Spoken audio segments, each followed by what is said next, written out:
ఈ సిటీలో వాకింగ్ అంటూ ట్రాఫిక్ ఉన్న రోడ్లోకి తీసుకొచ్చారు. ఓ 4 చెట్లు చూద్దామంటే పార్కులో కూడా తీసుకెళ్ళింది లేదు. ఇదే శీతాకాలం మన ఊర్లో అయితేనే ఏంటి, మన ఊర్లో అయితే పొద్దున్నే ఎముకలు కొరికేసి చల్లో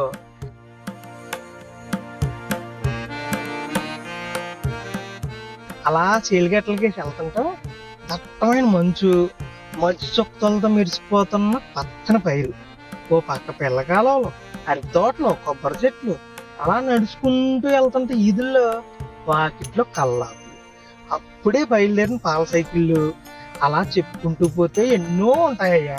అవన్నీ ఎక్కడ కొరవైపోయి.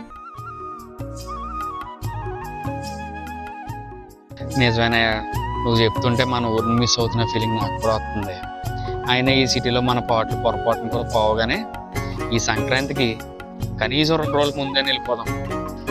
ఏంటి 2 రోజుల ముందెళ్ళి ఏం చేస్తావా?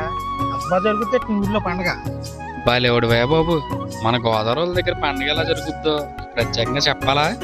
ఊరు వెళ్ళామంటే మన వాళ్ళందరినీ కలిసి మాట ముచ్చట పెట్టామంటే అయిపోతాయి ఆ 2 రోజులు.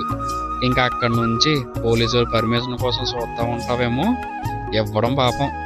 ఆ ఊరంట ఈ ఊరంట పందాలు బరిల దగ్గరికి వెళ్ళిపోవడం, ఇంకా అక్కడి నుంచి కోడి పందాలని, గుండాట్లని, ఏంటి లోనా బయట అని, ఇలాంటివి ఎన్ని ఉంటాయో నీకు చెప్పాలా ప్రత్యేకంగానే? పందాలు అంటున్నావు. అబ్బా తెలిసాక నీ కోళ్ళ గురించి 2-3 పేర్లు చెప్పి చూస్తాను. అయ్యి బాబా, నల్లకాయ, ఎర్రకాయ బాబు ఆ పాప నీ కాగ్గోల. ఏ అంతకు మించి వెళ్ళాలంటే పందెం బరిల దగ్గరికి వెళ్తే సరిపోద్ది.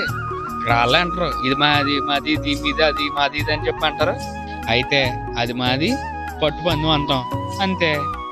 చాలేవయ్యా, ఆగు, పరుగు తీసిన చాలే.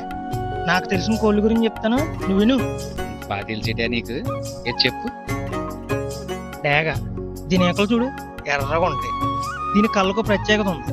మన పెద్దలు ఊరికే అనరేమో డేగ కళ్ళు అని. తర్వాత సేతువ చూడు, ఇది ఎంత తెల్లగా ఉందో. చూడటానికి గుడ్లు పెట్టి ఫారం కోళ్ళగా ఉంది, కానీ దీంతో కలపడితే తెలుస్తుంది, మామూలుగా ఉండదు. ఇంకోటి అబ్రస్, దీని ఏకలు లేత బంగారు రంగులో ఉంటాయి, కానీ దీంతో బరిలో పడితే కానీ తెలియదు దీని గొప్పతనం ఏంటో.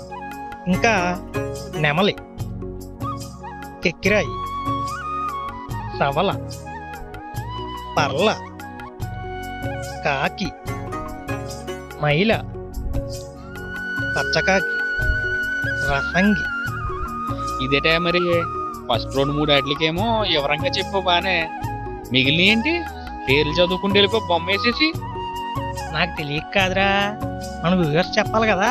మన వ్యూవర్స్ కూడా కామెంట్ రూపంలో ఏమన్నా చెప్తారని. ఏమండోయ్ గబుక్ని అనేసాను, మిగిలిన కోళ్ళ గురించి చెప్పడం మానేకండి, కామెంట్ రూపంలో చెప్పండి అందరూ. అలాగే నేను 3 కోళ్ళ గురించి చెప్పాను కదా, అందులో ఏమన్నా తప్పులు చెప్పుంటే వాటిని మీరు కామెంట్ రూపంలో సరిదిద్దండి. సరేలేమయ్యా, మరి అంత అలాగ అడగలేటి? మరి అందరూ సంక్రాంతి ఊర్లో వెళ్తున్నారు కదండి. ఎవరెవరు ఏ ఊరు వెళ్తున్నారో, ఏ ఊర్ల నుంచి ఈ వీడియో చూస్తున్నారో, మీ ఊరి పేరుని కామెంట్ రూపంలో మాకు తెలియజేశారనుకోండి, మేము కూడా చూసి ఎంతో సంతోషిస్తాం. అలాగే ఈ వీడియోని లైక్ చేయండి, మా ఛానల్ సబ్స్క్రైబ్ చేసుకోవడం మర్చిపోకండి. పక్కనే ఉన్న గంట సింబల్ని ఒక్కసారి టింగ్ అనిపించండి. ఆ తర్వాత మేము చేసే వీడియోలన్నింటినీ మీరు చూసేయచ్చు.